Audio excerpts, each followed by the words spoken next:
Hey everybody, thanks for tuning in this week, and oh boy, do we have a video for you this time. This one's gonna get a little in the weeds and a little medical, but don't worry, I'm not gonna leave you behind. Stay with me. Terminology might get a little big, a little academic. That's okay. I promise you'll understand what's going on if you stay with me. This week we're doing N-acetyl-L-cysteine for a very specific reason, mainly because it's been in the news lately because of what the FDA is trying to do with it.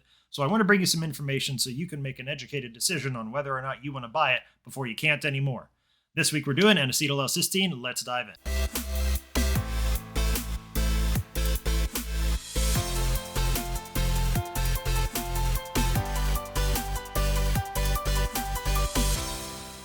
Okay, before we dive in, I've got to give you my normal disclaimer that I am not a doctor and I do not play one on the internet. If you are worried about any possible contraindications from this or any supplement we've covered, please consult your primary care physician, dietitian, nutritionist, whoever you're working with to add or subtract things from your supplement program.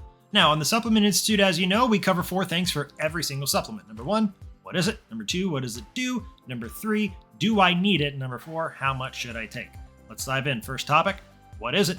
N-acetyl-L-cysteine, or as I'll refer to it henceforth, NAC for short, as most people call it. NAC is an amino acid, but it's slightly modified. And I'm going to give you right up front the too long didn't read version of this molecule. NAC is used to restore glutathione levels in times of high oxidative stress. Got it? Let's dive in a little bit about more of the what does it do with a little biochemistry lesson. Okay, so what does it do? In order to answer that question more fully and accurately, we need a little base level knowledge here. You probably kind of subconsciously know this, but let me say it out loud in case you don't. Your body has a balance between something known as oxidant production and antioxidant defense, right? And obviously, if you wanted the scales to tip in either direction, you'd want it to tip towards antioxidant defense, right? However, there are several disease states in which we lose this balance, and we call this oxidative stress. Now, during these times of oxidative stress, we build up something called superoxide. I know, this is where we're going to get a little wordy here, don't worry about it. When superoxide is increased, we create something else that you have heard of, believe it or not, this happens in your cells, called hydrogen peroxide. Yes, that hydrogen peroxide. And we create other hydroxy radicals as well, but we'll go with hydrogen peroxide as this example. These oxidants are extremely damaging to our cells, so we need something to help battle that oxidative damage. Insert another molecule you've probably heard of called glutathione. Glutathione, as we're going to put a picture of the molecule up for you so you can see it, has this thing we call a reduced cysteine backbone. Don't worry again. You heard that word cysteine, and we're dealing with a supplement known as N-acetyl-L-cysteine, right? This is all falling into place. So glutathione has this cysteine backbone. And that backbone can bond together with another glutathione molecule. So if you have 2 glutathione molecules, they can bond together, and they do this when they're oxidized, like when they're dealing with hydrogen peroxide or some other hydroxy radical. When this reaction occurs, it actually leaves behind a great molecule you know as water, H2O. So the H2O2, hydrogen peroxide, becomes H2O, or water.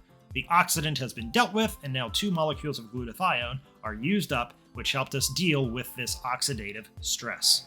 Following? So, 2 glutathione molecules get oxidized in order to help deal with the oxidative stress, but now that glutathione is used up. Why is this important to our conversation about NAC? Well, let's talk about that. There's an over-the-counter drug known as acetaminophen. You've probably heard of it. You might know it as Tylenol, right? The active ingredient in Tylenol is acetaminophen.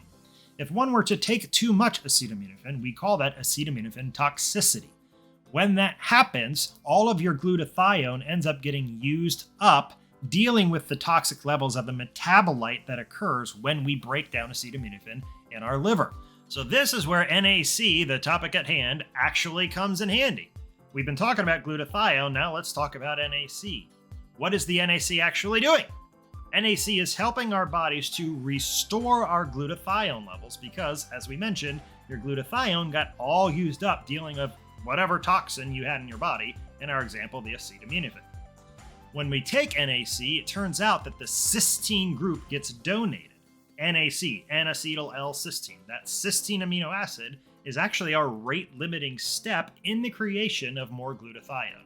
Now, there are 2 other amino acids to mention here, glycine and glutamic acid, but cysteine, being the rate-limiting step, is the one you want to make sure that you're giving your body more of because our bodies will make up for the glycine and glutamic acid. Get enough cysteine, we can rapidly replenish our glutathione levels. And that's how it's helping. That's why we're taking NAC. Now, outside of acetaminophen toxicity, NAC has also been used commonly as an expectorant. Now, what do I mean? An expectorant is something that helps you cough up the junk in your lungs. As you know, if you've ever had a bunch of mucus in your lungs and you're trying to cough it up, it can be hard. You have to cough 1,000 times to get even a little bit out. That is caused in large part to disulfide bonds, much like you would see in the glutathione molecules attaching. These disulfide bonds are present in something known as mucosal glycoproteins. Ignore the academic vernacular. The mucus in your lungs, you have a lot of disulfide bonds there, and that's what's causing the viscosity or the thickness. NAC actually helps here by acting as a reducing agent, and what I mean by that is it's going to break these disulfide bonds that exist within the mucosal glycoproteins, which lowers its viscosity. In other words, it's much less thick. And that means that when you actually cough, it's not as sticky and it becomes more what we would call productive coughing. Doctors actually used to do this for patients where they would have patients inhale NAC to help expel the stuff from their lungs. Now, outside of medicine, which is probably the main thing you want to get to in this video, NAC does have a few other uses, including, but not limited to, reducing inflammation, likely caused by oxidative damage, improving our immune function, preventing kidney and liver damage, and even improving muscular performance. Although, admittedly, we still need a little more research there on that last one. So, third point, do you need it? Well, maybe.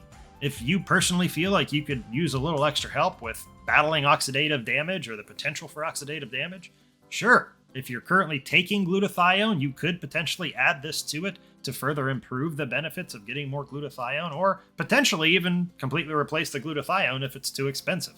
However, we need to say, and kind of the purpose we're doing this episode is that if the FDA gets their way, this is kind of a moot question. Now, why do I say that? Currently, the FDA is trying to get NAC labeled as a drug. This drives me crazy.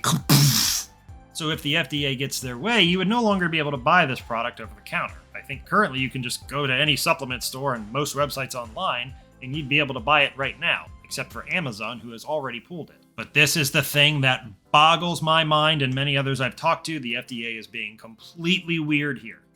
You're telling me that NAC used to replenish glutathione levels you want labeled as a drug, but we can buy glutathione. I'm not following. Further, I can buy acetaminophen, the thing that could potentially cause toxicity in my body, right now in the store. But if I want to buy the cure, you're going to need a prescription for that.